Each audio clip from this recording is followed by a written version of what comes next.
اللہ کے نام کی مدد سے شروع کرتی ہوں جو سب کو فیض پہنچانے والا، بڑا رحم کرنے والا ہے۔ اے انسانوں، اپنے اس پالنے والے کا لحاظ کرو جس نے تم کو ایک شخص سے پیدا کیا اور اسی سے اس کی زوجہ کو پیدا کیا، یعنی حوا کو حضرت آدم علیہ السلام ہی کی مٹی سے خلق فرمایا، اور ان دونوں سے بہت سے مردوں عورتوں کو دنیا میں پھیلا دیا۔ تو تم اس خدا کا پاس لحاظ کرتے ہوئے اس سے ڈرو جس کا واسطہ دے کر تم ایک دوسرے سے سوال کرتے ہو۔ رشتہ داروں سے تعلقات توڑنے سے بھی بچو، یقین جانو کہ اللہ تم کو نگران کے طور پر خوب دیکھ رہا ہے، اس لیے تم عورتوں اور رشتہ داروں کی حق تلفی سے بچو اور ان کے بارے میں اللہ کے غضب سے ڈرو، اور یتیموں کے مال ان کو واپس کر دو، اور اچھے مال کو برے مال سے نہ بدلو، اور ان کے مال اپنے مال کے ساتھ ملا جلا کر نہ کھا جاؤ، یہ تو بلا شبہ بہت ہی بڑا گناہ ہے۔ اگر تمہیں یہ خوف ہو کہ تم یتیموں کے بارے میں یوں انصاف نہ کر سکو گے تو جو عورتیں تمہیں اچھی لگیں ان میں سے 2 یا 3 یا 4 سے نکاح کر لو، لیکن اگر تمہیں یہ خوف ہو کہ تم ان عورتوں کے ساتھ انصاف نہ کر سکو گے تو پھر ایک ہی بیوی کرو یا جو تمہاری ملکیت میں ہو، انہی پر اکتفا کرو، کیونکہ بے انصافی اور زیادتی سے بچے رہنے کا اس میں زیادہ امکان ہے۔ اور عورتوں کے مہر خوشی خوشی ادا کرو، البتہ اگر وہ خود اپنی خوشی سے تمہیں کچھ حصہ چھوڑ دیں تو اسے تم مزے سے کھا سکتے ہو، اور تمہارے وہ مال جنہیں اللہ نے تمہاری زندگی کا سامان اور حالات کے ٹھیک کرنے اور زندگی کے قائم رہنے کا ذریعہ بنایا ہے، بے عقلوں کے حوالے مت کرو، البتہ انہیں کھانے پہننے کے لیے دو اور ان سے اچھی طرح بات چیت کرو، اور یتیموں کی جانچ پڑتال کرتے رہو یہاں تک کہ وہ نکاح کے قابل عمر کو پہنچ جائیں۔ پھر اگر تم ان سے ہوشیاری، سمجھداری اور اہلیت بھی پاؤ تو ان کے مال انہی کے حوالے کر دو۔ ایسا کبھی نہ کرنا کہ فضول خرچی سے کام لے کر ان کا مال جلدی جلدی صرف اس لیے کھا جاؤ کہ وہ کہیں بڑے نہ ہو جائیں، اور جو مالدار ہو وہ اپنے اوپر خرچ کرنے سے بچتا رہے، یعنی مفت نگرانی کرے، اور جو غریب ہو جو مناسب حد تک اپنی خوراک حاصل کرے، یعنی اپنا حق خدمت صرف اتنا ہی لے جتنا ہر معقول آدمی مناسب سمجھے، اور وہ بھی چھپا کر نہ لے بلکہ اعلانیہ طور پر معین کر کے لے۔ پھر جب ان یتیموں کے مال ان کے حوالے کرنے لگو تو لوگوں کو اس پر گواہ بنا لو، یوں تو خدا خود حساب لینے کے لیے بہت کافی ہے۔ مردوں کے لیے اس مال میں حصہ ہے جو ان کے ماں باپ اور رشتہ داروں نے چھوڑا ہو، اور عورتوں کا بھی اس میں حصہ ہے جو ان کے ماں باپ اور رشتہ داروں نے چھوڑا ہو، خواہ وہ کم ہو یا زیادہ، اور یہ اللہ کی طرف سے لازمی طور پر مقرر کیا ہوا حصہ ہے۔ اور تقسیم کے وقت اگر رشتہ دار اور یتیم مسکین موجود ہوں تو ان کو بھی اس میں سے کچھ دے دو، اور ان سے اچھی طرح سے بات چیت کرو، اور ان لوگوں کو اس بات سے ڈرنا چاہیے کہ اگر وہ خود اپنے پیچھے بے بس چھوٹے بچے چھوڑتے تو مرنے کے وقت انہیں اپنی اولاد کے بارے میں کتنا خوف ہوتا، بس انہیں چاہیے کہ اللہ سے ڈریں اور ٹھیک طریقے سے بات چیت کریں، اور جو لوگ ناحق ظلم کرتے ہوئے یتیموں کا مال کھا جاتے ہیں وہ حقیقت میں اپنے پیٹ آگ سے بھرتے ہیں، اور وہ بہت جلد جہنم کی بھڑکتی ہوئی آگ میں پھینک دیے جائیں گے۔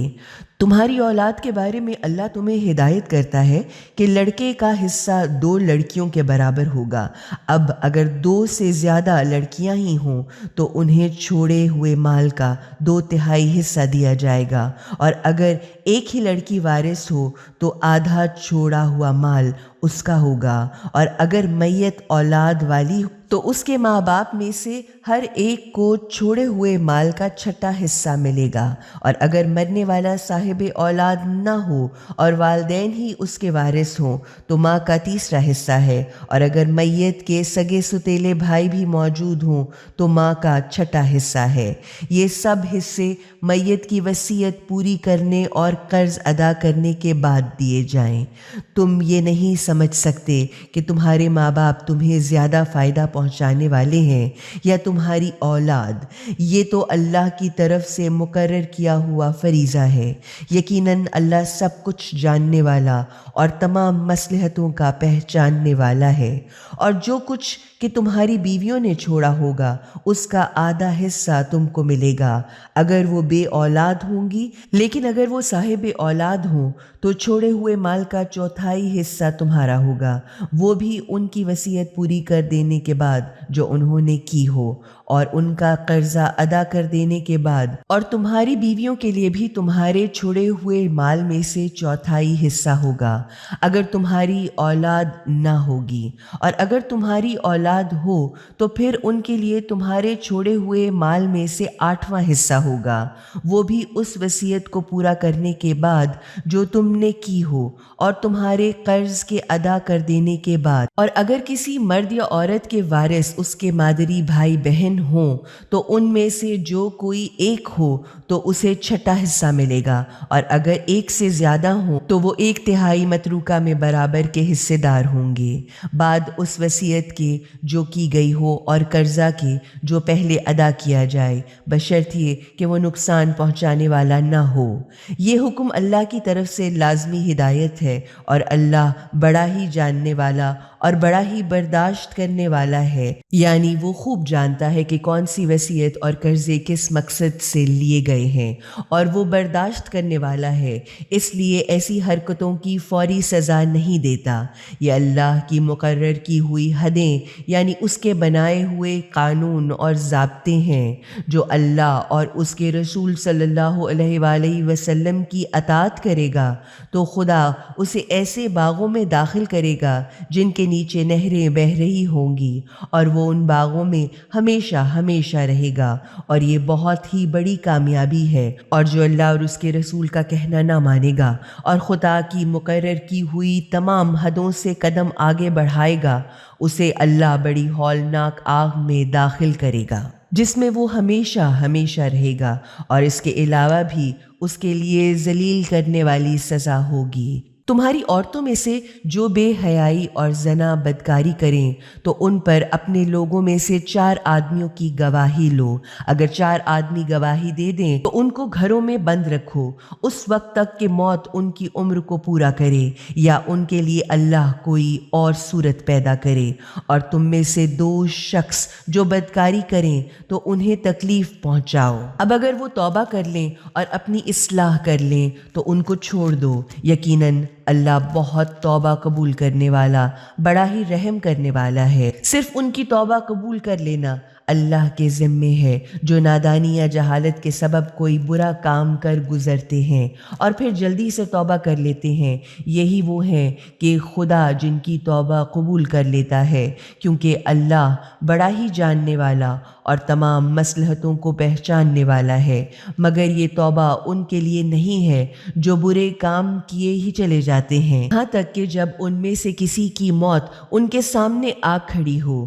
تب وہ کہتے ہیں کہ اب میں نے توبہ کی، اور اسی طرح ان کی توبہ بھی قبول نہیں ہے جو مرتے دم تک کافر رہیں۔ ایسے لوگوں کے لیے تو ہم نے بڑی سخت تکلیف دینے والی سزا تیار کر رکھی ہے۔ اے لوگو جو ایمان لائے ہو، تمہارے لیے یہ جائز نہیں ہے کہ تم زبردستی عورتوں کے وارث بن بیٹھو اور نہ ان پر سختی کرو، تاکہ اس مہر یا رقم میں سے جو تم انہیں دے چکے ہو کچھ حصہ واپس لے اڑو، سوا اس وقت کہ جب وہ کھلی ہوئی واضح بدچلنی اختیار کریں، تب تم کو ان پر مناسب سختی کرنے کا حق ہوگا، مال لے اڑنے کا نہیں۔ عورتوں کے ساتھ اچھے بھلے طریقے سے زندگی گزارو، اگر وہ تمہیں اچھی نہ لگیں تو ہو سکتا ہے کہ جو چیز تمہیں اچھی نہ لگے اسی میں اللہ نے تمہارے لیے بہت بھلائی رکھ دی ہو، اور اگر تم ایک بیوی کو بدل کر دوسری بیوی لانے کا ارادہ ہی کر لو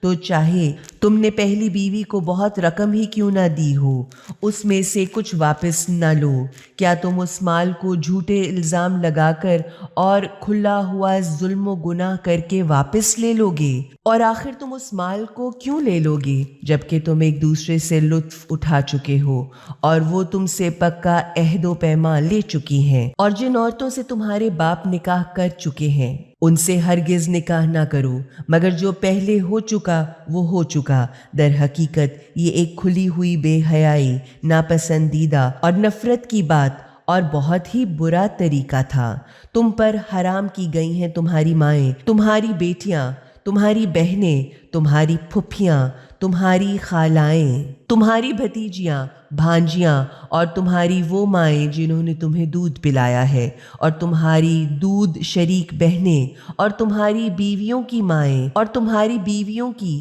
پہلے شوہر کی وہ لڑکیاں جنہوں نے تمہاری گودوں میں پرورش پائی ہو، لیکن اگر ان کی ماں سے صرف نکاح ہوا ہو اور ان سے جنسی تعلق قائم نہ ہوا ہو تو ان کو طلاق دے کر ان کے پیچھے شوہروں کی لڑکیوں سے نکاح کر لینے میں تم پر کوئی گناہ نہیں ہے۔ اور تم پر حرام کی گئی ہیں تمہارے صلبی بیٹوں کی بیویاں، اور یہ بھی حرام کیا گیا ہے کہ تم دو بہنوں کو ایک ساتھ اپنے نکاح میں جمع کرو، مگر جو پہلے ہو گیا سو ہو گیا، کیونکہ یقیناً اللہ بڑا بخشنے والا، رحم کرنے والا ہے۔ وہ عورتیں بھی تم پر حرام ہیں جو دوسروں کے نکاح میں ہوں، سوا ان کے جو اسلامی اور شرعی جنگ میں تمہاری ملکیت میں آ جائیں۔ یہ اللہ کی طرف سے تم پر لازمی پابندی ہے۔ ان کے سوا جتنی بھی عورتیں ہیں انہیں اپنے مال کے ذریعے حاصل کر لینا تمہارے لیے جائز کر دیا گیا ہے۔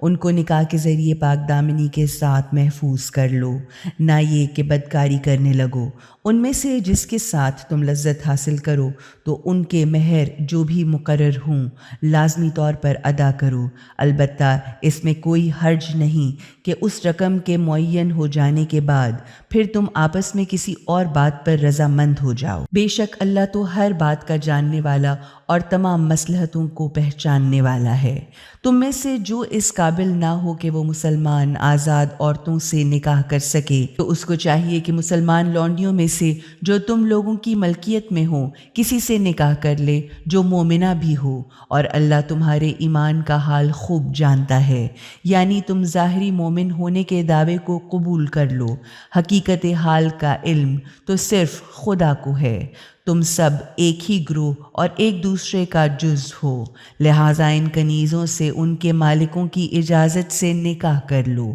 اور ان کا مہر اچھے طریقے سے ادا کرو تاکہ وہ نکاح کر کے محفوظ اور پاک دامن بن کر رہیں، نہ تو بدکاری کرنے والی بنے اور نہ چوری چھپے اپنے آشنا بنانے والی بنے۔ جب وہ نکاح کر لینے کے بعد پھر کوئی بڑی بے حیائی کا کام کریں تو ان کے لیے اس سزا کی آدھی سزا ہے جو خاندانی شادی شدہ عورتوں کے لیے مقرر ہے۔ یہ سہولت ان کے لیے ہے جن کو حرام کاری میں مبتلا ہونے کا خوف ہو، لیکن اگر تم صبر کرو تو یہ تمہارے لیے بہتر ہے، اور اللہ تو بڑا ہی بخشنے والا اور بڑا ہی رحم کرنے والا ہے۔ اللہ تو یہ چاہتا ہے کہ تمہیں وہ طریقے صاف صاف بتا دے اور ان طریقوں کی راہ تمہیں دکھا دے جو تم سے پہلے کے نیک لوگوں نے اختیار کیے تھے، اور اس طرح تم پر توجہ فرمائے۔ اللہ تو ہر چیز کا جاننے والا اور تمام مصلحتوں اور گہری پیچیدہ باتوں کا پہچاننے والا ہے۔ اور اس طرح اللہ تم پر اپنی رحمت کے ساتھ توجہ کرتے ہوئے تمہاری توبہ قبول کرنے کا ارادہ رکھتا ہے، مگر جو لوگ اپنی بری نفسانی خواہشات کی پیروی کر رہے ہیں وہ یہ چاہتے ہیں کہ تم سیدھے راستے سے ہٹ کر بہت دور نکل جاؤ، مگر اللہ یہ چاہتا ہے کہ تمہارا بوجھ ہلکا کر دے، کیونکہ انسان کو تو کمزور پیدا کیا گیا ہے۔ اے ایمان لانے والو، آپس میں ایک دوسرے کا مال غلط طریقوں سے مت کھا جاؤ، سوائے اس کے کہ تم ایک دوسرے کی رضامندی سے تجارت یا لین دین کرو، اور اپنے آپ کو قتل نہ کرو، اور یقین جانو کہ اللہ تم پر بڑا ہی مہربان ہے۔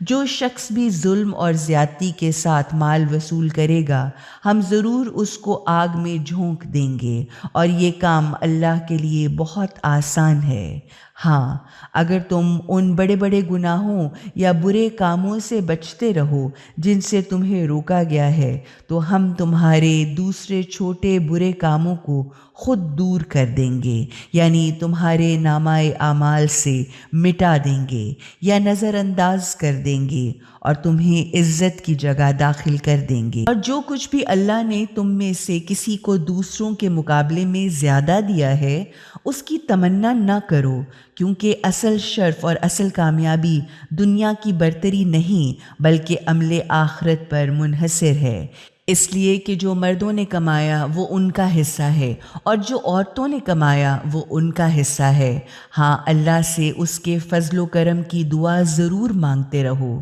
یقیناً اللہ ہر چیز کا پورا پورا علم رکھتا ہے۔ ہم نے ہر اس چھوڑے ہوئے مال کے وارث اور حقدار مقرر کر دیے ہیں جو تمہارے والدین یا رشتہ داروں نے چھوڑا ہے۔ اب رہے وہ لوگ جن سے تم نے کوئی وعدہ یا عہد کر لیا ہے تو ان کا حصہ ان کو پہلے دے دو، یقیناً اللہ ہر چیز پر حاضر و ناظر ہے۔ مرد عورتوں کے انتظامات اور معاملات کو صحیح طریقے سے چلانے اور ان کی حفاظت کرنے اور ان کی ضروریات فراہم کرنے کے ذمہ دار ہیں، کیونکہ اللہ نے ان میں سے ایک کو دوسرے پر اس سلسلے میں زیادہ صلاحیت دی ہے، یعنی مرد کو عورت کی حفاظت کرنے اور ان کی ضروریات فراہم کرنے کی زیادہ صلاحیت دی ہے، اسی لیے مرد اپنے مال سے عورتوں پر خرچ کرتے ہیں۔ پس نیک عورتیں وہ ہیں جو اطاعت شعار ہوتی ہیں اور مردوں کے پیٹھ پیچھے ان کے اموال اور ان کے حقوق کی اسی طرح سے حفاظت کرتی ہیں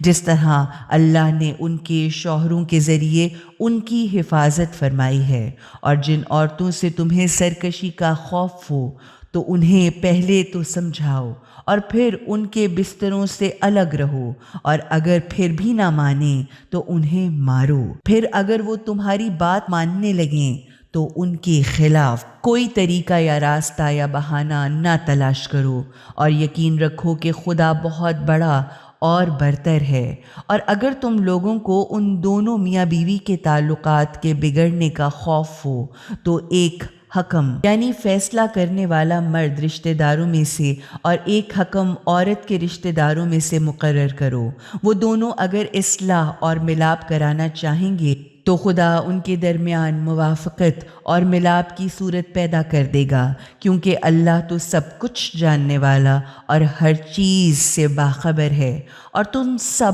اللہ کی بندگی کرو اور کسی کو اس کے ساتھ شریک نہ بناؤ، ماں باپ کے ساتھ اچھا برتاؤ کرو، اور رشتہ داروں، یتیموں، مسکینوں اور پڑوسی خواہ رشتہ دار ہوں یا غیر ہوں، اور پہلو نشیں یعنی ساتھ رہنے والے ساتھی اور مسافر سے اور اپنے لونڈی غلاموں سے جو تمہارے قبضے میں ہو اچھا سلوک کرو۔ یقین جانو کہ خدا کسی ایسے شخص کو پسند نہیں کرتا جو مغرور، متکبر اور اپنی بڑائی جتا جتا کر اترانے والا ہو، اور ایسے لوگ بھی خدا کو پسند نہیں جو خود کنجوسی کرنے والے ہوں اور دوسروں کو بھی کنجوسی کی ترغیب دیں، اور جو کچھ اللہ نے ان کو اپنے فضل و کرم سے دیا ہے اسے چھپاتے ہوں، یعنی خدا تو دولت دے اور وہ فقیروں کی طرح رہیں، یا اپنے مال کو چھپانے اور جمع کرنے کے لیے اللہ کی راہ میں خرچ ہی نہ کریں، اور ہم نے ایسے ناشکروں کے لیے ذلیل کرنے والی سزا تیار کر رکھی ہے۔ معلوم ہوا کہ مال کا حقیقی شکر اس کو خدا کی راہ میں خیرات کرنا ہے، اور وہ لوگ بھی اللہ کو ناپسند ہیں جو اپنے مال کو صرف لوگوں کو دکھانے کے لیے خرچ کرتے ہیں۔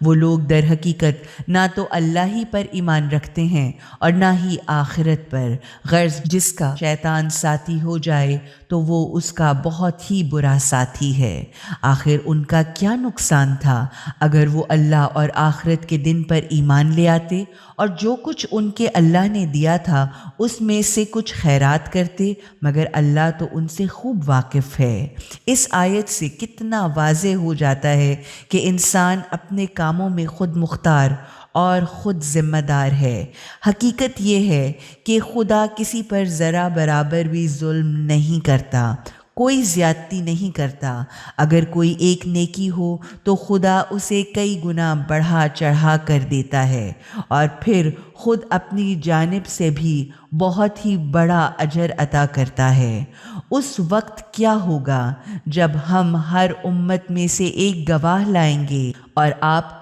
محمد مصطفیٰ صلی اللہ علیہ وآلہ وسلم کو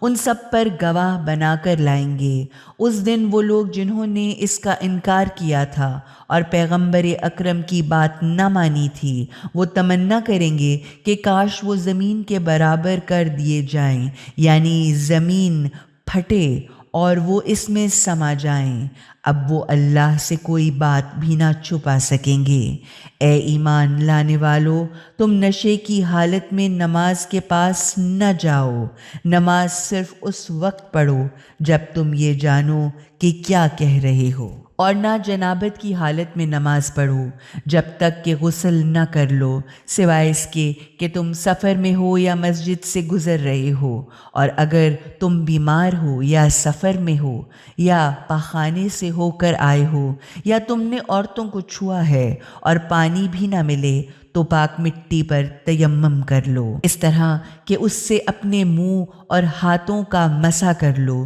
بے شک اللہ نرمی سے کام لینے والا اور بہت بخشنے والا ہے۔ کیا تم نے ان کو نہیں دیکھا جنہیں کتاب کے علم کا کچھ حصہ دیا گیا، مگر وہ گمراہی کے خریدار بنے ہوئے ہیں اور چاہتے ہیں کہ تم بھی راہ گم کر دو؟ اللہ تمہارے دشمنوں کو خوب جانتا ہے، اور اللہ سے بڑھ کر کوئی سرپرست اور اللہ سے بڑھ کر کوئی مددگار ہو ہی نہیں سکتا۔ یا اللہ تمہاری حمایت اور مدد کے لیے بہت کافی ہے۔ یہودیوں میں تو ایسے بھی کچھ لوگ ہیں جو جملوں کو ان کی اصل جگہ سے ہٹا دیتے ہیں اور کہتے ہیں کہ ہم نے سنا تو مگر مانا نہیں، اور کہتے ہیں سنو تمہاری بات نہ سنی جائے، اور لفظ رانا کو اپنی زبان میں دوسرے معنی میں دین پر اعتراض کرتے ہوئے کہتے ہیں۔ اگر وہ یوں کہتے کہ ہم نے سنا اور مانا، اور سنیے اور ہماری طرف دیکھیے، تو یہ ان کے لیے کہیں بہتر ہوتا اور زیادہ صحیح اور مناسب ہوتا، مگر اللہ نے ان کے اسی انکار ہی کی وجہ سے ان پر لعنت کی ہے، اسی لیے وہ بہت ہی کم ایمان لاتے ہیں۔ اے اہل کتاب، جو کتاب کے ہم نے اتاری ہے اس کو مان لو، کیونکہ وہ اس پیغام کی بھی تصدیق کرتی ہے جو تمہارے پاس ہے، قبل اس کے کہ ہم تمہارے چہرے کو بگاڑ کر پیٹھ کی طرف پھیر دیں یا ان پر اسی طرح اپنی لعنت برسائیں جس طرح ہم نے ہفتے کے دن کا حکم نہ ماننے والوں پر لعنت برسائی تھی، یعنی ان کو اپنی رحمت سے دور کر کے اپنے عذاب کا مستحق قرار دیا تھا، اور اللہ کا حکم تو پورا ہو کر ہی رہتا ہے۔ اور یہ حقیقت ہے کہ اللہ بس اس بات کو تو ہرگز معاف نہیں کرتا کہ اس کے ساتھ کسی اور خدا کو شریک کیا جائے، لیکن اس کے سوا ہر اس بات کو معاف کر دیتا ہے جسے وہ معاف کرنا چاہے، کیونکہ جس کسی نے بھی اللہ کے ساتھ کسی کو شریک ٹھہرایا، اس نے تو بہت بڑے گناہ کے ساتھ بہت بڑا جھوٹ گھڑا۔ تم نے ان لوگوں کو دیکھا جو اپنی پاک بازی کی خود تعریفیں کرتے ہیں، حالانکہ خدا جس کو چاہتا ہے پاکیزگی کی توفیق عطا کرتا ہے یا تعریف فرماتا ہے، اور ان پر دھاگا برابر بھی ظلم نہیں ہوگا۔ دیکھو تو صحیح یہ لوگ اللہ پر کس طرح جھوٹی باتیں گھڑ گھڑ کر تہمت لگاتے ہیں، بھلا اس سے بڑھ کر کھلا ہوا گناہ کیا ہوگا؟ کیا تم نے ان کو نہیں دیکھا جن کو کتاب کے علم میں سے کچھ حصہ دیا گیا ہے، مگر ان کا حال یہ ہے کہ جبت یعنی بے فائدہ، بے حقیقت اور بے اصل چیز جیسے جادو، ٹونے، نجوم، فال، کہانت، وہم وغیرہ، اور طاغوت یعنی ہر وہ چیز جو خدا کے سوا اپنی اطاعت کروائے، جیسے بت، شیطان، جابر ظالم بادشاہ وغیرہ کو مانتے ہیں اور کافروں کے لیے کہتے ہیں کہ ایمان والوں سے زیادہ تو یہی سیدھے راستے پر ہیں۔ یہی وہ ہیں کہ جن پر اللہ نے لعنت کی ہے، یعنی اپنی رحمت سے دور کر دیا، اور جس پر خدا کی لعنت ہو جائے پھر اس کا تم کوئی بھی مددگار ہرگز نہ پاؤ گے۔ کیا حکومت میں ان کا کوئی حصہ ہے؟ اگر ایسا ہوتا تو یہ دوسروں کو ایک ڈھیلا بھی نہ دیتے۔ پھر کیا یہ لوگ دوسروں سے اس لیے حسد کرتے ہیں کہ اللہ نے انہیں اپنے فضل و کرم سے عطا فرمایا ہے؟ تو ہم نے تو ابراہیم علیہ السلام کی اولاد کو کتاب اور حکمت عطا کی اور ان کو ملک عظیم یعنی بہت بڑی سلطنت بخش دی، مگر ان میں سے کوئی تو اس پر ایمان لایا اور کوئی اس سے منہ موڑ گیا، اور منہ موڑنے والوں کے لیے جہنم کی بھڑکتی ہوئی آگ بہت کافی ہے۔ جن لوگوں نے ہماری نشانیوں کو ماننے سے انکار کر دیا، ان کو تو ہم یقیناً بہت جلد آگ میں جھونکیں گے، اور جب ان کے بدن کی کھالیں گل سڑ جائیں گی تو ہم اس کی جگہ دوسری کھالیں پیدا کر دیں گے تاکہ وہ مسلسل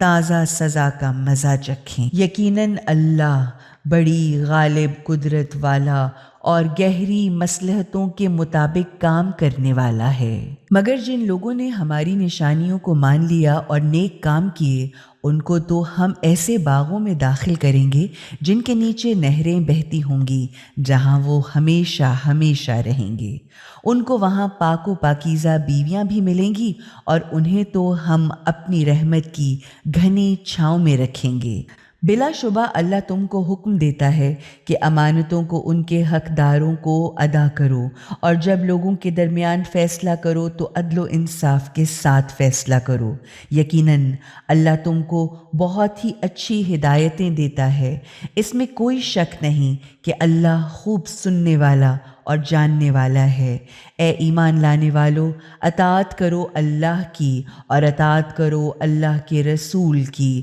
اور صاحبان امر کی، یعنی جو تم میں حکم دینے کے اہل یا حقدار ہیں۔ اگر کسی بات پر تم میں جھگڑا ہو جائے تو اسے اللہ اور اللہ کے رسول صلی اللہ علیہ وآلہ وسلم کی طرف پلٹاؤ۔ اگر تم واقعی اللہ اور آخرت کے دن پر ایمان رکھتے ہو، یہی طریقہ اچھا ہے اور انجام کے لحاظ سے بہترین ہے۔ کیا آپ صلی اللہ علیہ وآلہ وسلم نے ان لوگوں کو نہیں دیکھا جو دعویٰ تو یہ کرتے ہیں کہ ہم اس کتاب پر ایمان لے آئے ہیں جو تمہاری طرف سے نازل کی گئی ہے، اور ان کتابوں پر بھی ایمان لے آئے ہیں جو تم سے پہلے نازل کی گئی تھیں، مگر چاہتے یہ ہیں کہ اپنے مقدمات کا فیصلہ طاغوت، وہ حاکم جور جو خدا کے قانون کے سوا کسی اور طریقے سے حکومت حاصل کرے اور اللہ کے قانون کے سوا کسی اور قانون کے مطابق فیصلے کرے، ان سے فیصلے کرائیں،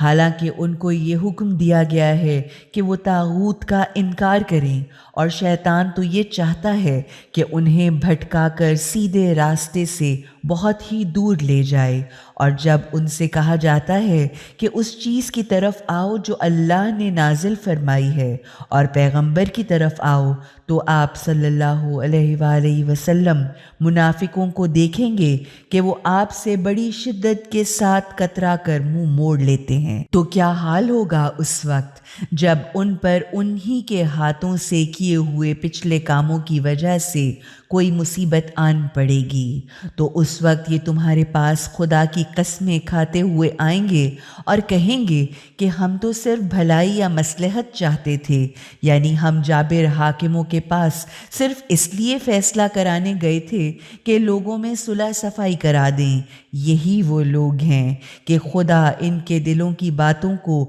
اچھی طرح سے جانتا ہے، لہٰذا آپ ان کی باتوں کا خیال ہی نہ کیجیے، بس انہیں نصیحت کرتے رہیے اور ان سے ایسی باتیں کہتے رہیے جو زیادہ سے زیادہ ان کے دلوں پر اثر کر سکیں۔ اور ہم نے کوئی پیغمبر نہیں بھیجا مگر اس لیے کہ خدا کے حکم سے اس کی اطاعت کی جائے۔ پھر اگر اپنی جان پر گناہ کر کے ظلم کر ہی بیٹھے تھے تو آپ صلی اللہ علیہ وآلہ وسلم کے پاس آ جاتے اور اللہ سے معافی چاہتے، اور اگر رسول بھی ان کے لیے معافی کی درخواست کرتے تو وہ یقیناً اللہ کو بڑا توبہ قبول کرنے والا، ان کی طرف توجہ کرنے والا اور رحم کرنے والا پاتے۔ تو نہیں، قسم آپ صلی اللہ علیہ وآلہ وسلم کے پروردگار کی کہ وہ لوگ ہرگز مومن نہیں ہو سکتے جب تک وہ اپنے جھگڑوں میں آپ کو اپنا فیصلہ کرنے والا نہ مان لیں۔ پھر جو کچھ آپ صلی اللہ علیہ وآلہ وسلم فیصلہ کر دیں اس سے اپنے دلوں میں بھی کوئی تنگی تک محسوس نہ کریں اور اس کو پوری طرح تسلیم کر لیں۔ اگر ہم نے انہیں کہیں یہ حکم دے دیا ہوتا کہ اپنے آپ کو قتل کر دو یا اپنے گھروں سے نکل جاؤ تو سوائے چند لوگوں کے ان میں سے کوئی بھی اس پر عمل نہ کرتا، حالانکہ اگر یہ وہی کچھ کرتے جس کی ان کو نصیحت کی جاتی ہے تو یہ ان کے لیے کہیں بہتر اور زیادہ ثابت قدمی کا سبب ہوتا۔ اس وقت ہم انہیں اپنے پاس سے بہت بڑا اجر بھی دیتے اور انہیں سیدھے راستے کی ہدایت بھی کرتے اور منزل مقصود تک پہنچنے کی توفیق بھی دیتے۔ جو بھی اللہ اور رسول کی اطاعت کرے گا وہ ان لوگوں کے ساتھ ہوگا جن پر اللہ نے اپنا خاص انعام فرمایا، یعنی انبیاء، صدیقین، شہداء اور صالحین، اور یہ بہت ہی اچھے ساتھی ہیں۔ یہ ہے حقیقی فضل و کرم جو اللہ ہی کی طرف سے ملتا ہے، اور اللہ کا علم ایسے لوگوں کو جاننے اور نوازنے کے لیے بہت کافی ہے۔ اے ایمان لانے والو، اپنی حفاظت کا سامان یعنی اسلحہ پوری طرح تیار رکھو، اور پھر جب وقت آئے تو الگ الگ دستوں کی شکل میں یا اکٹھے ساتھ ساتھ نکل پڑو۔ بلا شبہ تم میں کچھ ایسے بھی ہیں جو نکلنے میں دیر کرتے ہیں، اور اگر تم پر مصیبت آ پڑے تو کہتے ہیں مجھ پر تو اللہ کا بڑا احسان تھا کہ میں ان کے ساتھ جہاد میں موجود نہ ہوا، اور اگر اللہ کی طرف سے تم پر فضل و کرم ہو یعنی فتح ہو جائے تو وہ ضرور اس طرح بولے گا کہ جیسے تمہارے اور اس کے درمیان کوئی محبت ہی نہ تھی، کہ کاش میں ان کے ساتھ ہوتا تو بہت ہی بڑی کامیابی حاصل کرتا۔ جو لوگ دنیا کی پست و ذلیل زندگی کو آخرت کی ابدی زندگی کے بدلے بیچنا چاہتے ہیں انہیں اللہ کی راہ میں جنگ کرنا چاہیے، کیونکہ جو بھی اللہ کی راہ میں جنگ کر کے مارا جائے یا فتح پا جائے تو اسے ہم بہت ہی بڑا اجر عطا کریں گے۔ آخر تم اللہ کی راہ میں ان کمزور اور بے بس مرد، عورتوں اور بچوں کو بچانے کی خاطر جنگ کیوں نہیں کرتے، جو فریاد کر رہے ہیں کہ خدایا ہم کو اس بستی سے نکال جس کے رہنے والے ظالم ہیں، اور اپنی طرف سے کوئی ہمارا حامی، مددگار یا سرپرست بنا دے۔ جن لوگوں نے ایمان کا راستہ اختیار کیا ہے وہی اللہ کی راہ میں جنگ کرتے ہیں، اور جنہوں نے کفر اختیار کیا ہے وہ طاغوت یعنی شیطانی سرکش حکومت یا ظالم و جابر حاکم کے لیے لڑتے ہیں۔ بس تم شیطان کے ساتھیوں سے لڑو، یقین جانو کہ شیطان کی چالیں بہت کمزور ہوا کرتی ہیں۔ تم نے ان لوگوں کو بھی دیکھا جن سے کہا گیا تھا کہ تم اپنے ہاتھ ابھی جنگ سے روکے رکھو اور نماز پڑھتے رہو اور زکوٰۃ دیتے رہو، پھر جب ان پر جنگ کرنا فرض کیا گیا تو ان میں سے ایک گروہ کا تو یہ حال ہے کہ وہ لوگوں سے اس طرح ڈر رہے ہیں کہ جیسے خدا سے ڈرنا چاہیے، بلکہ اس سے بھی کہیں زیادہ۔ وہ کہہ رہے ہیں کہ ہائے اللہ، ہم پر لڑائی لڑنا کیوں فرض کر دیا گیا؟ کیوں نہ ہمیں ابھی کچھ اور مہلت دے دی گئی؟ ان سے کہو کہ یہ دنیا کا ساز و سامان تو بہت ہی تھوڑا ہے، اور آخرت تو فرائض الہیہ کو ادا کرنے والوں کے لیے بہت ہی بہتر ہے، اور وہاں تم پر ایک دھاگے کے برابر بھی ظلم نہ کیا جائے گا۔ تم جہاں کہیں بھی ہو موت تو تمہیں پا کر ہی رہے گی، چاہے تم مضبوط قلعوں ہی کے اندر کیوں نہ بند ہو جاؤ۔ اگر انہیں کوئی فائدہ پہنچتا ہے تو کہتے ہیں کہ یہ تو اللہ کی طرف سے ہے، اور اگر کوئی نقصان پہنچتا ہے تو کہتے ہیں کہ یہ آپ صلی اللہ علیہ وآلہ وسلم کی وجہ سے ہوا۔ آپ کہیے کہ سب کا سب اللہ ہی کی طرف سے ہے۔ آخر ان لوگوں کو کیا ہو گیا ہے کہ کوئی بھی بات ان کی سمجھ میں ہی نہیں آتی؟ تجھے جو بھی بھلائی حاصل ہوتی ہے وہ اللہ ہی کی طرف سے ہے، اور تجھ پر جو بھی برائی آ پڑتی ہے وہ تیرے اپنے برے کاموں کے سبب سے ہوتی ہے، اور ہم نے آپ صلی اللہ علیہ وآلہ وسلم کو تمام انسانوں کے لیے رسول بنا کر بھیجا ہے، اور اس بات پر خدا کی گواہی بہت کافی ہے۔ جس کسی نے بھی رسول اکرم صلی اللہ علیہ وآلہ وسلم کی اطاعت کی اس نے دراصل خدا کی اطاعت کی، اور جس کسی نے منہ پھیرایا تو ہم نے بھی آپ کو ان لوگوں پر کوئی نگراں، پہرے دار، ٹھیکیدار یا محافظ بنا کر نہیں بھیجا۔ وہ زبان سے تو اطاعت اور فرما برداری کا دعویٰ کرتے ہیں، مگر جب آپ کے پاس سے باہر نکلتے ہیں تو ان میں سے ایک گروہ خود اپنے کہے کے خلاف باتیں اپنے دلوں میں چھپائے ہوتا ہے، مگر اللہ ان کی ان تمام باتوں کو لکھتا جاتا ہے جو وہ اپنے دلوں میں چھپائے ہوتے ہیں۔ لہٰذا آپ صلی اللہ علیہ وآلہ وسلم ان کی پرواہ نہ کیجیے اور اللہ ہی پر بھروسہ کیجیے، کیونکہ وہی بھروسہ اور مدد کے لیے بہت کافی ہے۔ تو کیا یہ لوگ قرآن پر غور ہی نہیں کرتے؟ اگر وہ اللہ کے سوا کسی اور کی طرف سے ہوتا تو وہ اس میں بہت کچھ اختلاف یعنی تضاد پاتے، اور جب ان کے پاس کوئی بھی اطمینان بخش یا خوفناک یا پریشان کن خبر آتی ہے تو اسے فوراً پھیلا کر مشہور کر دیتے ہیں، حالانکہ اگر وہ اس خبر کو رسول اکرم صلی اللہ علیہ وآلہ وسلم اور ان لوگوں تک لوٹائیں جو ان میں حکومت کرنے کے اہل یا حقدار ہیں تو وہ لوگ اس خبر کی تہ تک پہنچ سکنے کی صلاحیت رکھتے ہیں، یعنی اس کی حقیقت کو جان کر اس سے صحیح نتیجہ نکال سکتے ہیں۔ اگر تم پر اللہ کا فضل و کرم اور اس کی رحمت نہ ہوتی تو تھوڑے سے آدمیوں کے سوا تم سب کے سب شیطان کے پیچھے چل دیے ہوتے۔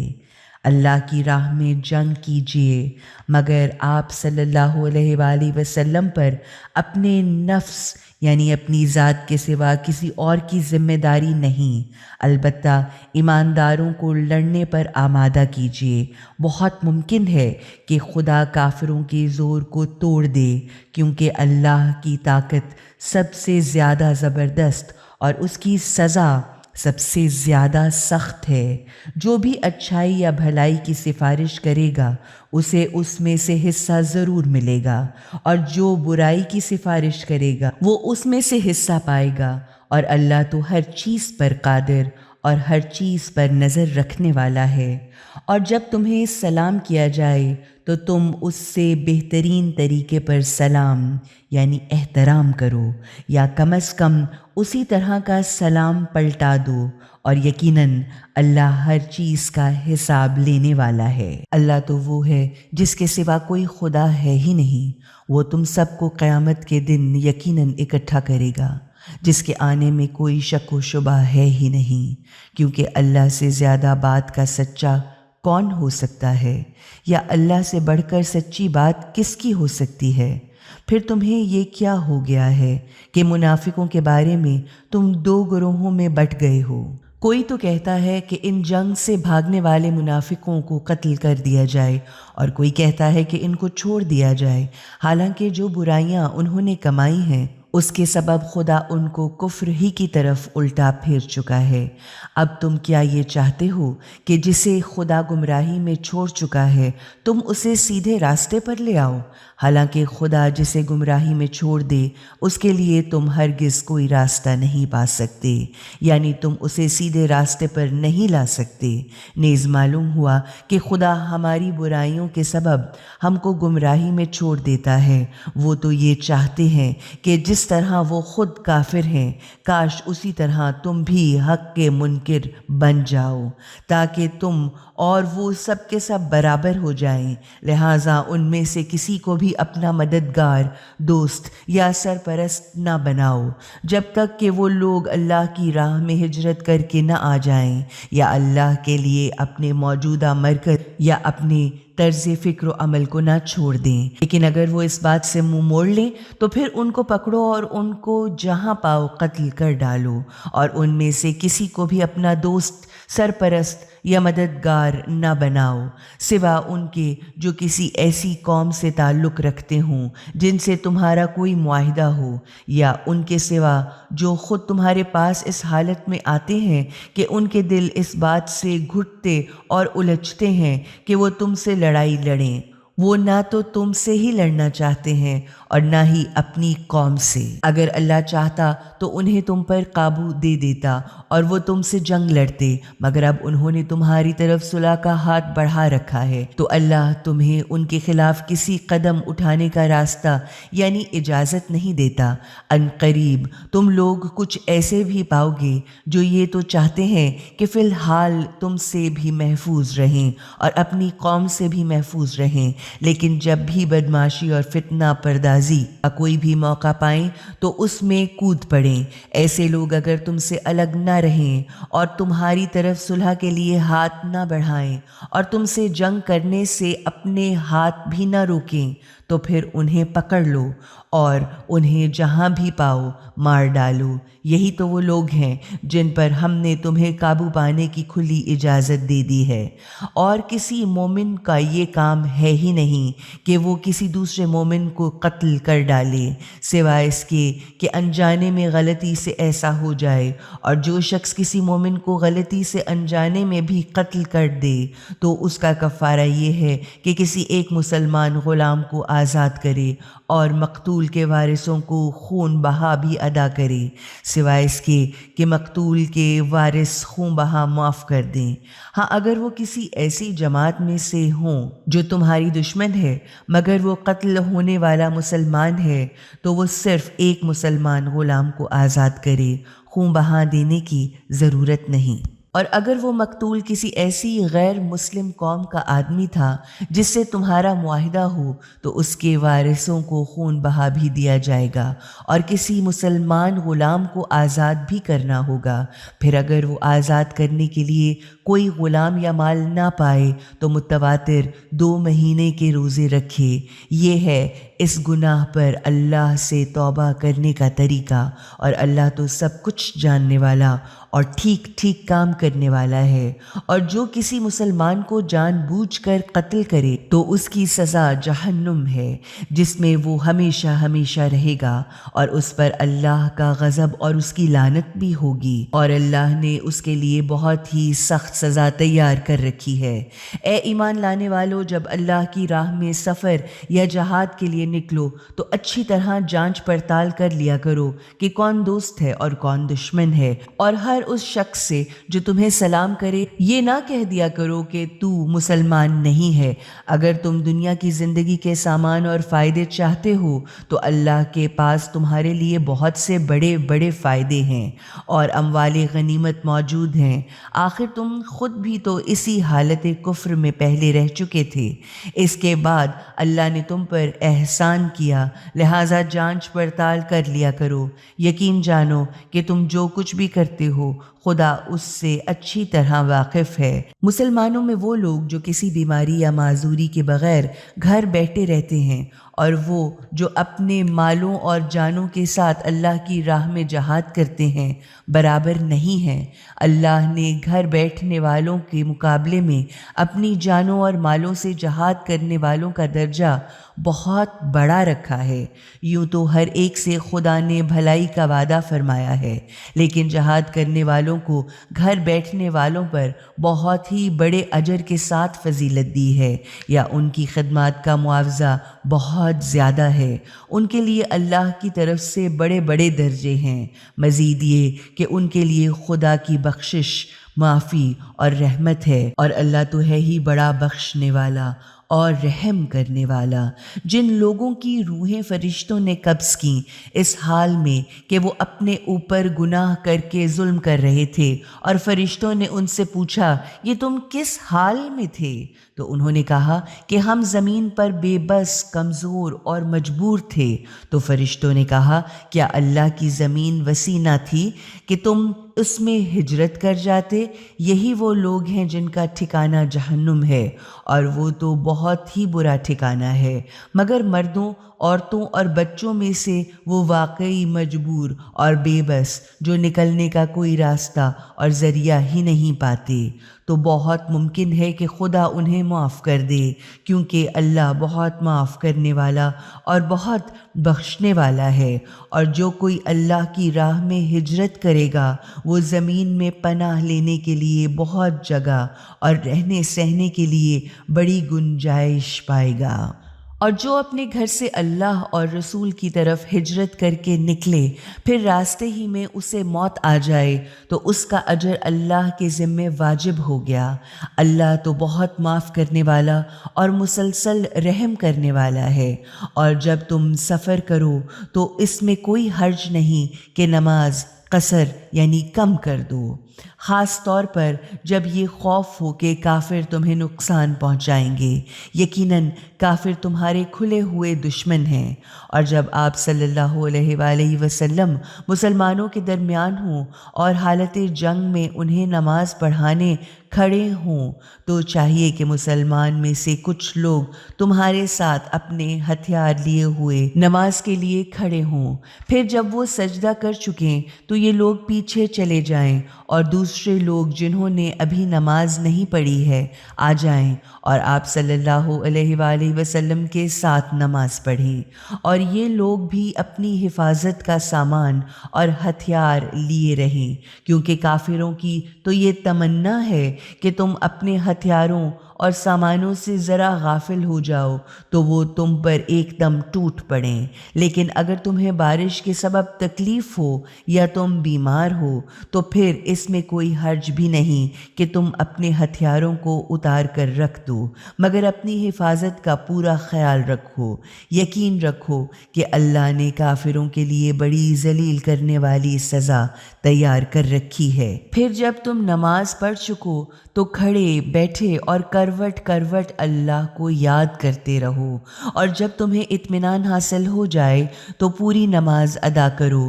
بے شک نماز ایک ایسا فریضہ ہے جو وقت کی پابندی کے ساتھ مومنین پر لازم کیا گیا ہے۔ کافر قوم کا پیچھا کرنے میں سستی نہ کرو۔ اگر تمہیں تکلیف پہنچی ہے تو انہیں بھی ویسی ہی تکلیفیں پہنچتی ہیں جیسی تمہیں پہنچتی ہیں، لیکن تمہیں اللہ سے وہ اجر عظیم کی امید ہے جو انہیں نہیں ہے، اور اللہ تو سب کچھ جاننے والا اور ٹھیک ٹھیک کام کرنے والا ہے۔ اس میں کوئی شک ہی نہیں ہے کہ ہم نے آپ صلی اللہ علیہ وآلہ وسلم پر یہ کتاب حق اور سچائی کے ساتھ اتاری ہے، تاکہ جو راستہ خدا نے آپ صلی اللہ علیہ وآلہ وسلم کو دکھایا ہے اس کے مطابق آپ لوگوں میں فیصلہ کریں، اور آپ بے ایمان لوگوں کی طرف سے جھگڑنے والے نہ بنیں۔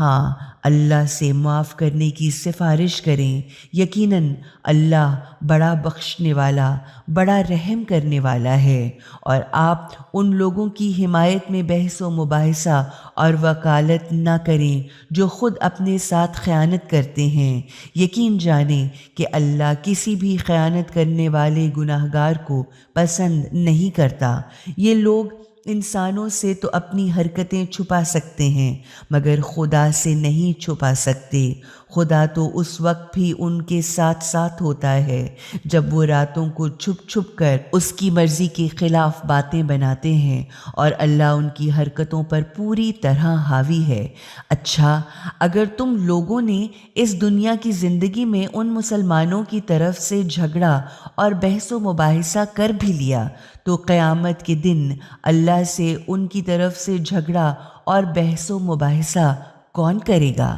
اور وہاں ان کا وکیل کون بنے گا؟ اگر کوئی شخص بھی کوئی برا کام کر گزرے یا اس طرح اپنے اوپر ظلم کر جائے اور اس کے بعد اللہ سے معافی کی درخواست کرے تو وہ خدا کو بہت معاف کرنے والا اور بے حد رحم کرنے والا پائے گا۔ اور جو کوئی بھی گناہ کرتا ہے تو وہ صرف اپنا ہی نقصان کرتا ہے، اور اللہ تو سب کچھ جاننے والا اور ٹھیک ٹھیک کام کرنے والا ہے۔ اور جو کوئی بھی بلا جانے غلطی کرے یا جان بوجھ کر گناہ کرے اور پھر اس کو کسی بے قصور کے سر پر تھوپ دے تو اس نے ایک بہت بڑا جھوٹا الزام لگایا اور کھلے ہوئے گناہوں کا بوجھ اٹھایا۔ اور اگر آپ صلی اللہ علیہ وآلہ وسلم پر اللہ کا فضل و کرم اور رحمت نہ ہوتی تو ان مسلمانوں کا ایک گروہ تو یہ چاہتا تھا کہ آپ صلی اللہ علیہ وآلہ وسلم کو گمراہ کر دے، لیکن حقیقت یہ ہے کہ وہ خود اپنے ہی کو گمراہ کر رہے ہیں۔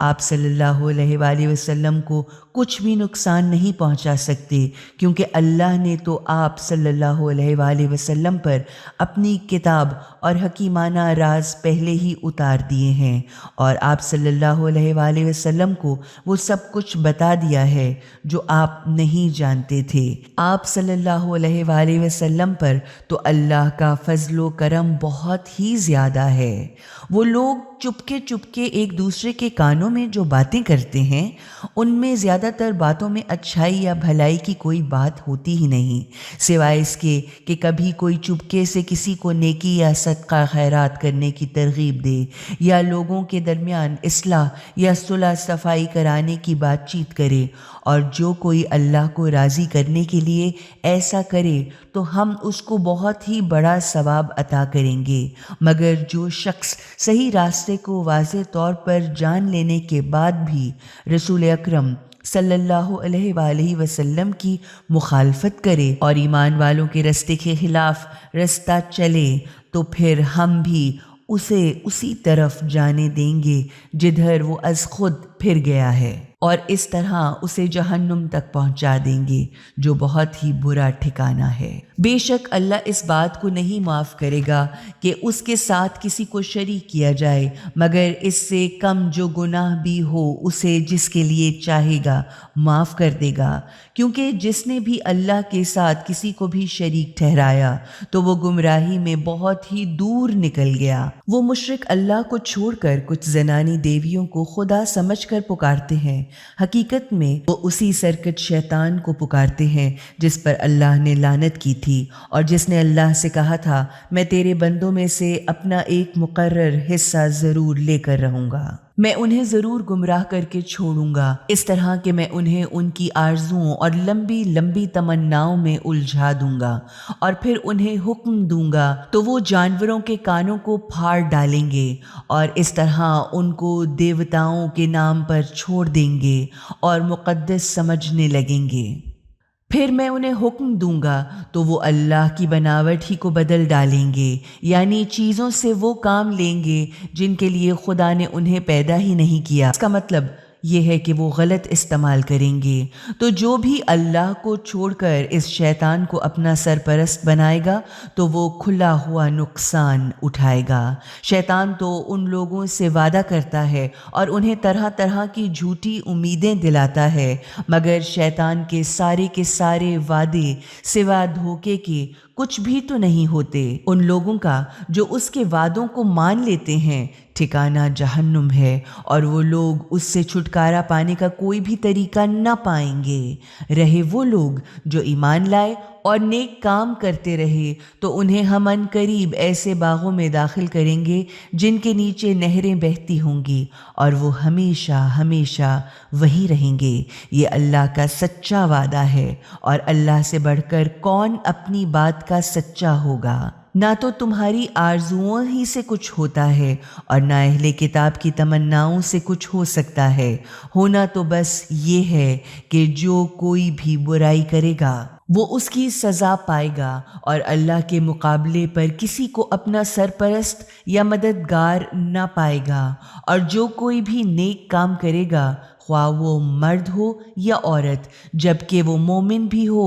تو یہی لوگ جنت میں داخل ہوں گے اور ان پر ذرا سا بھی ظلم نہ ہوگا۔ اور اس سے بہتر کس کا دین یعنی کس کا طریقہ زندگی اچھا ہوگا جو خود کو اللہ کے سپرد کر دے، اس حال میں کہ وہ اچھے کام کرتا رہے اور غلط راستوں سے ہٹ کر ابراہیم کے بالکل سیدھے طریقے کی پیروی کرے، کیونکہ اللہ نے ابراہیم علیہ السلام کو اپنا خاص دوست بنایا تھا۔ اور جو کچھ آسمانوں میں ہے اور جو کچھ زمین میں ہے سب کا سب اللہ ہی کا ہے، اور اللہ ہر چیز پر حاوی ہے۔ لوگ آپ صلی اللہ علیہ وآلہ وسلم سے یتیم لڑکیوں کے بارے میں فتویٰ پوچھتے ہیں، کہہ دیجئے اللہ ان کے بارے میں تمہیں اپنا حکم بتاتا ہے جو اس کی کتاب میں سے تمہیں پڑھ کر سنایا جاتا ہے، یعنی وہ احکام جو ان یتیم لڑکیوں کے بارے میں ہیں جن کا جو حق مقرر ہے وہ تو تم دیتے نہیں ہو اور یہ چاہتے ہو کہ ان سے نکاح کر لو، اور وہ احکام بھی خدا تمہیں بتاتا ہے جو بے بس لڑکوں کے بارے میں ہے جو بیچارے بالکل کمزور ہیں۔ اللہ تمہیں حکم دیتا ہے کہ یتیموں کے ساتھ انصاف کرو، اور جو اچھا کام بھی تم کرو گے تو اللہ اس سے پوری طرح واقف ہے۔ اگر کسی عورت کو اپنے شوہر کی طرف سے کسی حق تلفی، زیادتی یا بدسلوکی کا خطرہ ہو تو اس میں کوئی حرج نہیں کہ وہ آپس میں کسی طرح صلح صفائی کر لیں، اور صلح تو بہت ہی اچھی چیز ہے کیونکہ دل تو کنجوسی کی طرف مائل ہوتا ہی ہے، لیکن اگر تم ان کے ساتھ اچھائی اور احسان کرو اور خدا سے ڈرتے ہوئے برائی سے بچتے رہو تو پھر یقین رکھو کہ اللہ تمہارے کاموں کو خوب اچھی طرح جانتا ہے، اور تم سے یہ تو ہو ہی نہیں سکتا کہ تم اپنی بیویوں کے ساتھ پوری برابری کا سلوک کرو، چاہے تم اس کے کتنے ہی خواہش مند بھی کیوں نہ ہو، مگر ایک بیوی کی طرف اس طرح تو نہ جھک جاؤ کہ دوسری کو بیچ میں لٹکا ہوا چھوڑ دو کہ گویا شوہر رکھتے ہوئے بھی وہ بے شوہر جیسی ہو جائے۔ اگر تم سب سے صلح رکھتے ہوئے اپنا طرز عمل ٹھیک رکھو اور اللہ سے ڈرتے ہوئے ان پر زیادتی کرنے سے بچو گے تو یقین رکھو کہ اللہ بڑا ہی معاف کرنے والا اور رحم کرنے والا ہے۔ اور اگر میاں بیوی دونوں الگ ہی ہو جائیں تو اللہ ہر ایک کو اپنے فضل و کرم اور اپنے خزانے سے عطا کرے گا، کیونکہ اللہ کا دامن رحمت بہت وسیع ہے اور وہ حکمت و مصلحت سے ٹھیک ٹھیک کام کرنے والا ہے۔ زمین اور آسمان میں جو کچھ بھی ہے سب اللہ کا ہے۔ تم سے پہلے بھی جنہیں ہم نے کتاب دی تھی انہیں بھی یہی ہدایت کی تھی،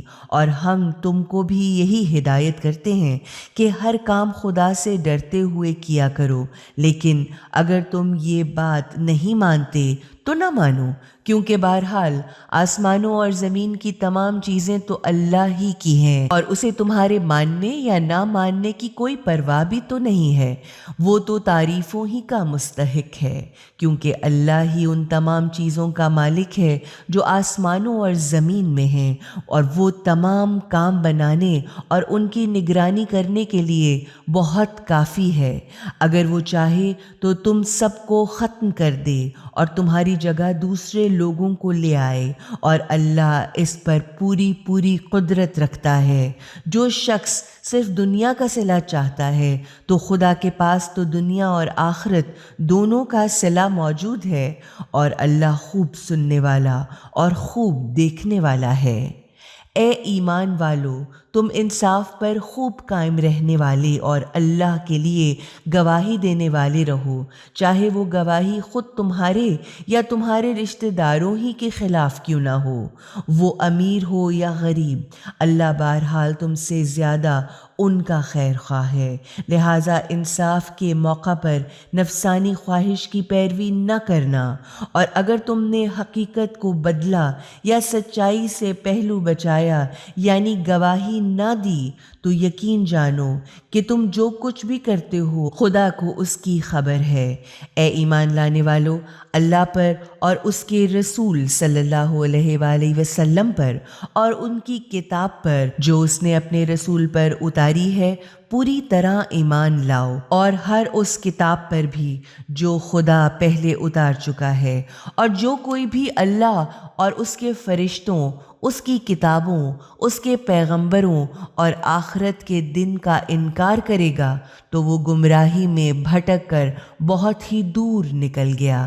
رہے وہ لوگ جو ایمان لائے، پھر انکار کیا، پھر ایمان لانے کے بعد بھی انکار کر دیا، اور پھر اپنے کفر و انکار میں بڑھتے ہی چلے گئے، تو اللہ نہ تو ان کو کبھی معاف کرے گا اور نہ انہیں سیدھا راستہ دکھا کر منزل تک پہنچائے گا۔ منافقوں کو خوشخبری سنا دیجیے کہ ان کے لیے بڑی تکلیف دہ سزا ہے۔ جو مومنوں کو چھوڑ کر کافروں کو اپنا دوست اور سرپرست بناتے ہیں، کیا یہ لوگ ان کے پاس عزت حاصل کرنے کی تلاش میں جاتے ہیں؟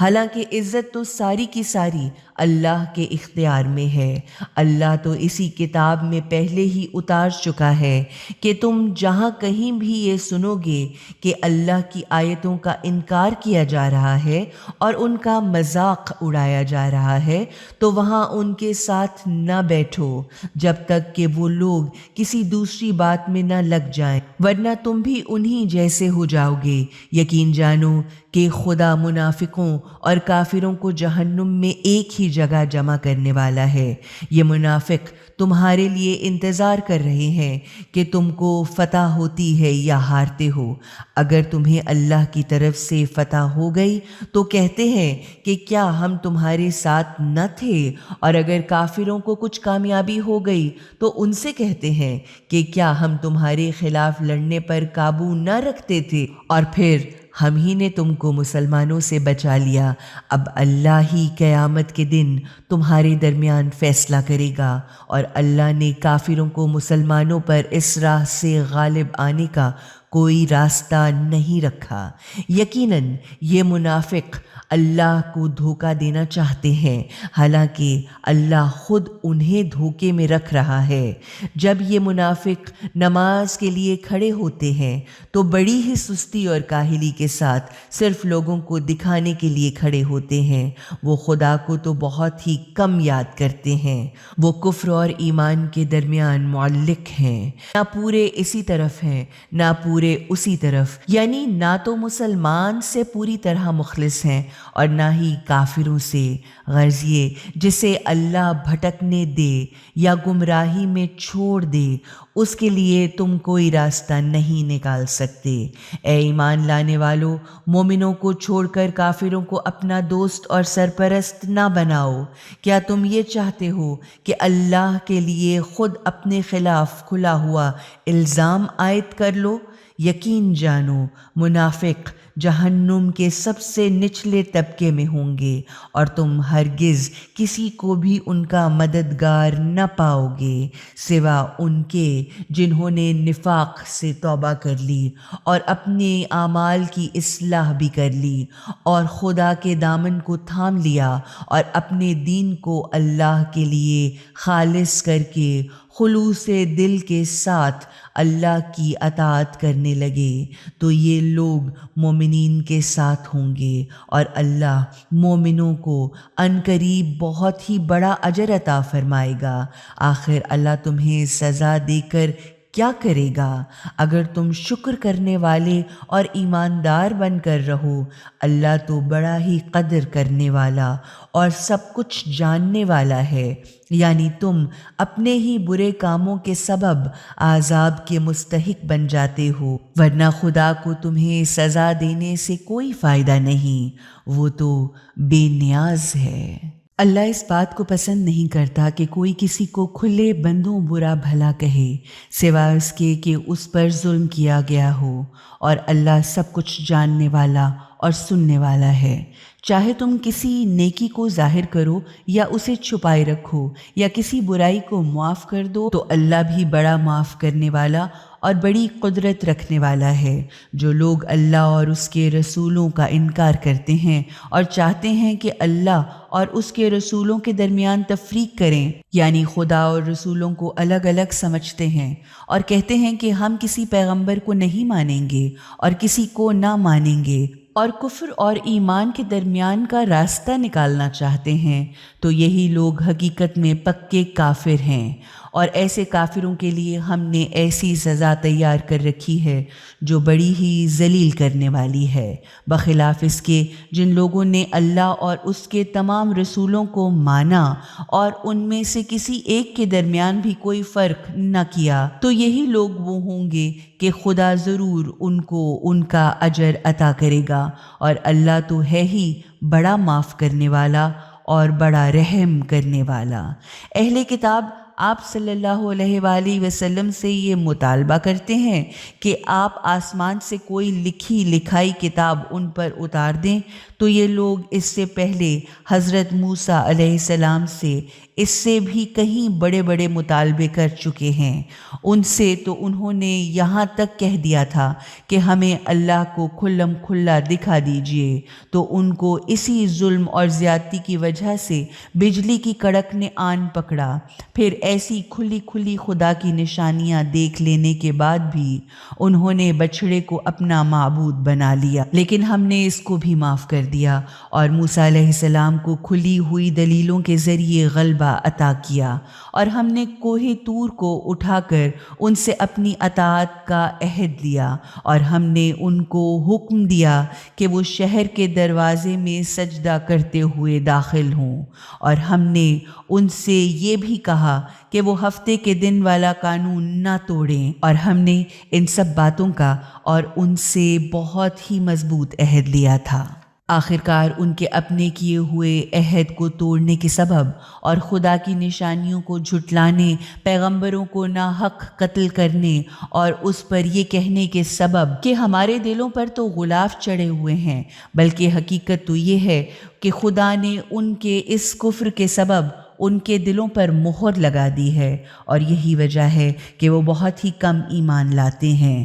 اور یہ مہر ان کے کفر و انکار کی وجہ سے اور ان کے جناب مریم علیہ السلام پر بڑے بڑے جھوٹے الزام لگانے کی وجہ سے لگائی گئی ہے، اور ان کا طنزاً یہ کہنا کہ ہم نے خدا کے رسول مسیح عیسیٰ ابن مریم کو قتل کر دیا، حالانکہ انہوں نے نہ تو ان کو قتل ہی کیا اور نہ سولی پر ہی چڑھایا، بلکہ ان کو شبہ میں ڈال دیا گیا، اور جنہوں نے بھی اس بات میں اختلاف کیا ہے وہ دراصل شک میں مبتلا ہیں۔ ان کے پاس اس بات کا کوئی علم ہے ہی نہیں سوائے اس کے کہ وہ اپنے وہم و گمان کی پیروی کر رہے ہیں۔ وہ یقیناً مسیح علیہ السلام کو قتل نہیں کر پائے، بلکہ خدا نے انہیں اپنی طرف اٹھا لیا، اور اللہ تو زبردست طاقت رکھنے والا اور ٹھیک ٹھیک کام کرنے والا ہے، اور اہل کتاب میں کوئی بھی ایسا نہیں کہ جو مسیح کے مرنے سے پہلے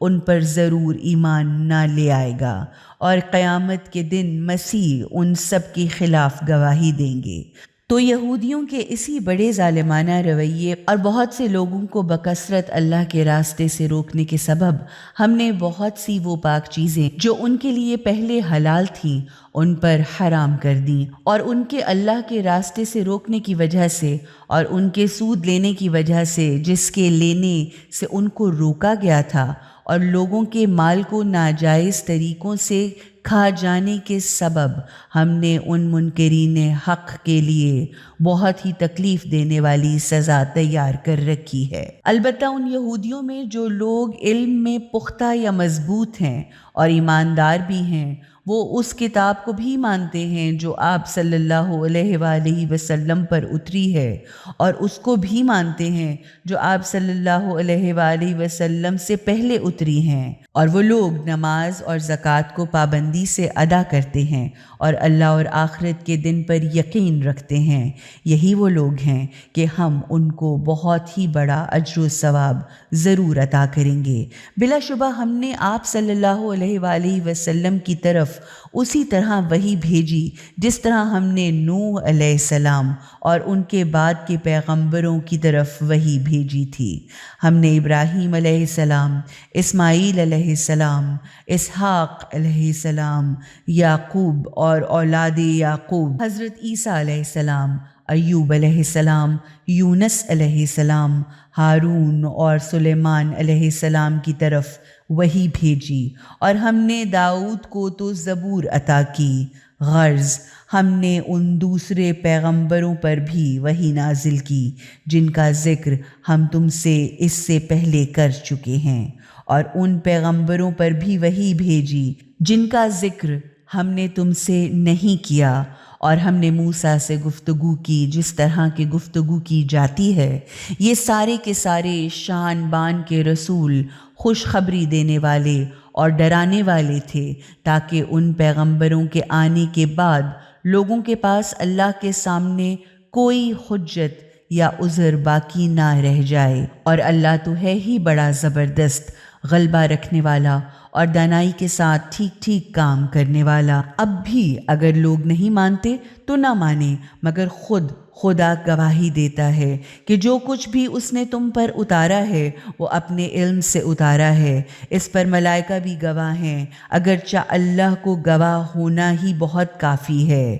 اب جب ان لوگوں نے اس بات کو ماننے سے انکار کیا اور دوسروں کو بھی خدا کے راستے پر آنے سے روکا، تو وہ یقیناً بڑی گمراہی میں حق سے بہت ہی دور نکل گئے۔ اسی طرح جن لوگوں نے انکار کیا اور پھر ظلم و ستم پر اتر آئے، تو اللہ بھی انہیں ہرگز معاف نہ کرے گا اور انہیں کوئی راستہ نہ دکھائے گا سوائے جہنم کے راستے کے، جس میں وہ ہمیشہ ہمیشہ رہیں گے، اور یہ کام اللہ کے لیے بہت ہی آسان ہے۔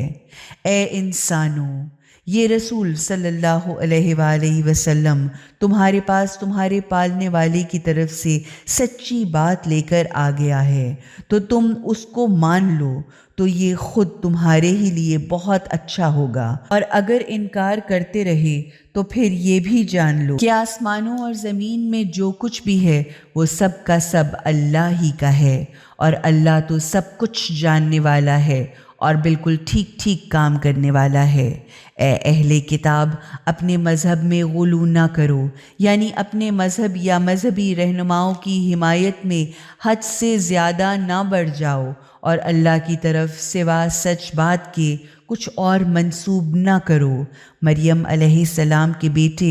عیسیٰ علیہ السلام مسیح تو بس اللہ کے پیغمبر اور اس کا کلمہ یعنی خدا کے حکم سے پیدا ہونے والے ہیں، جسے خدا نے مریم علیہ السلام کی طرف بھیجا تھا، اس لیے بس وہ اللہ کی طرف سے ایک روح ہیں جس نے حکم خدا سے مریم علیہ السلام کے رحم میں بچہ کی شکل اختیار کر لی۔ لہٰذا تم اللہ اور اس کے رسولوں کو مانو اور یہ نہ کہو کہ خدا تین ہیں، اس بات سے باز آ جاؤ، یہی تمہارے لیے بہتر ہے۔ اللہ تو بس ایک اکیلا خدا ہے، وہ اس بات سے پاک اور بہت بلند ہے کہ اس کا کوئی بیٹا ہو، کیونکہ جو کچھ بھی آسمانوں میں ہے اور جو کچھ بھی زمین میں ہے سب کا سب اسی کا تو ہے، اور خدا سب کی خبرگیری، کفالت اور کارسازی کے لیے بہت کافی ہے۔ مسیح تو کبھی اپنے لیے اس بات کو عیب نہیں سمجھیں گے کہ وہ خدا کے ایک بندے ہوں، اور نہ ہی مقرب ترین فرشتے اس بات کو اپنے لیے ذلت یا عیب سمجھیں گے۔ اگر کوئی شخص اللہ کی بندگی کو اپنے لیے ذلت سمجھتا ہے اور تکبر کرتا ہے تو بہت جلدی خدا ان سب کو گھیر کر اپنے سامنے حاضر کر دے گا۔ پھر جنہوں نے ایمان لا کر نیک عمل کی زندگی اختیار کی ہوگی، انہیں خدا ان کا پورا پورا اجر دے گا اور انہیں اپنے فضل و کرم سے اور بہت زیادہ بھی عطا کرے گا، اور جن لوگوں نے خدا کی بندگی کو اپنے لیے ذلت سمجھا اور تکبر کیا، ان کو خدا بڑی ہی تکلیف دینے والی سزا دے گا، اور وہ وہاں اللہ کے سوا نہ تو کسی کو اپنا دوست یا سرپرست پائیں گے اور نہ وہاں کوئی ان کا مددگار ہی ہوگا۔ اے انسانوں، تمہارے مالک اور پالنے والے کی طرف سے تمہارے پاس کھلا ہوا ثبوت یعنی قرآن حکیم آ گیا ہے، اور ہم نے تمہاری طرف ایک چمکتی ہوئی روشنی اتاری ہے۔ اب جن لوگوں نے اللہ کی بات کو مان لیا اور اسے مضبوطی کے ساتھ تھام لیا تو اللہ ان کو اپنی رحمت اور اپنے فضل و کرم میں ضرور داخل کرے گا اور انہیں اپنی طرف آنے کا سیدھا راستہ دکھا دے گا۔ لوگ آپ صلی اللہ علیہ وآلہ وسلم سے خدا کا حکم شرعی دریافت کرتے ہیں۔ کہو اللہ تمہیں بھائی بہن کے بارے میں شرعی حکم بتاتا ہے کہ اگر کوئی شخص بے اولاد مر جائے اور اس کی ایک ہی بہن ہو تو وہ اس کے ترکے میں سے آدھا حصہ پائے گی، اور اگر بہن بے اولاد مرے تو بھائی اس کا پورا وارث ہوگا۔ اب اگر وہ 2 بہنیں ہوں تو انہیں ترکے میں سے 2/3 حصہ ملے گا، اور اگر وارث کئی بھائی بہنیں ہوں تو مرد کو 2 عورتوں کے برابر حصہ ملے گا۔ اللہ تمہارے لیے صاف صاف احکامات بیان کرتا ہے تاکہ تم بھٹکتے نہ پھرو، اور اللہ تو ہر چیز کا جاننے والا ہے۔